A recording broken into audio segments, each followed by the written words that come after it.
Vous n'en avez peut-être jamais entendu parler. Pourtant, il se retrouve dans beaucoup de nos appareils produisant du son. Que ce soit votre télé, votre smartphone ou votre tablette, ou bien encore en tant qu'appareil individuel connecté à votre PC ou chaîne Hi-Fi, le DAC est partout. Mais savez-vous exactement à quoi cela sert? Venez, je vais tout vous expliquer. Pour comprendre à quoi sert un DAC, il faut d'abord comprendre comment est produit du son.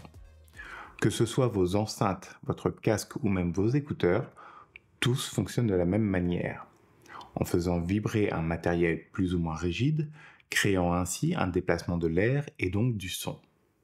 Ils utilisent pour cela un courant électrique, c'est ce qu'on appelle un système analogique. Mis à part votre platine vinyle ainsi que votre lecteur cassette, pour ceux qui en ont encore, et qui donc reposent sur un système analogique, le reste de vos sources sonores seront numériques. Que ce soit votre lecteur CD, DVD, Blu-ray, vos musiques en streaming ou vos émissions de télé.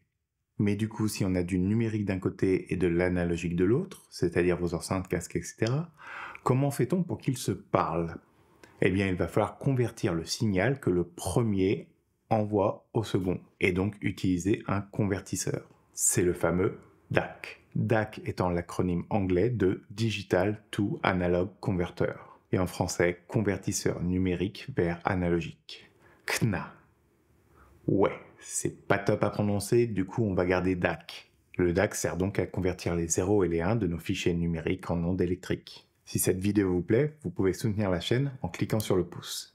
Et n'hésitez pas à vous abonner pour ne pas manquer les prochaines vidéos. Restez branchés, on continue.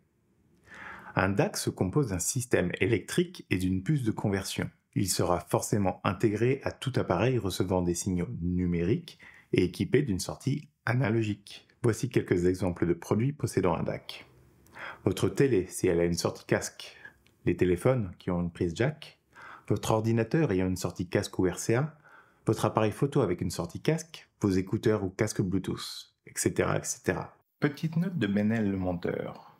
Si votre télé ou votre téléphone possède des haut-parleurs, il a forcément un DAC. Bah oui, le haut-parleur, c'est analogique. Voici maintenant des exemples de produits qui, eux, n'en possèdent pas. En général, les lecteurs CD, DVD et Blu-ray. Pour ces derniers, il faudra donc soit qu'ils transmettent en digital sans fil, ou qu'ils soient connectés directement à un appareil qui en a un.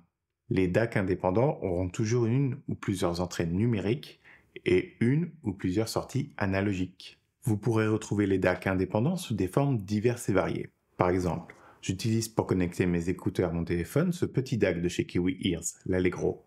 Il possède une entrée numérique sous la forme USB-C et une sortie analogique sous la forme d'une fiche jack 3.5. Mais j'utilise aussi pour connecter mon casque et mes enceintes de monitoring à mon ordinateur le DAC Z6 de Eversolo. Et comme vous pouvez le voir sur les images, il est beaucoup plus gros que celui que j'utilise pour mes écouteurs intra. Son prix aussi, vu qu'il coûte 7 fois plus cher que son petit frère. Mais alors pourquoi de telles différences de taille et de prix entre les deux? Eh bien, tout comme les télés ou smartphones, les DAC ne sont pas égaux.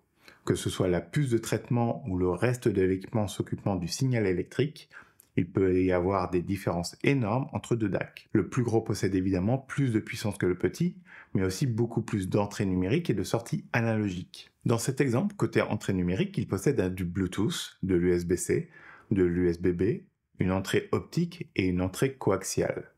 Côté sortie, il possède une sortie XLR, une sortie RCA et une sortie casque 6,35 mm. Il est donc plus polyvalent côté source et sortie. Il sera plus adapté à une utilisation bureautique ou Wi-Fi de la maison. Alors que le petit, lui, de par sa légèreté, sera bien plus adapté à une utilisation nomade connectée à un téléphone, à une tablette ou un PC portable. Petite info bonus, parfois vous pourrez retrouver deux DAC dans un même appareil. Ils se chargent alors indépendamment des signaux gauche et des signaux droit. Les DAC sont donc des éléments essentiels pour faire la passerelle entre le monde numérique et celui analogique. Voilà, j'espère que cette vidéo vous aura aidé à comprendre ce qu'est un DAC et vous aidera dans vos futurs achats. Si vous avez trouvé cette vidéo intéressante, n'hésitez pas à la partager, ça aidera à grandir la communauté.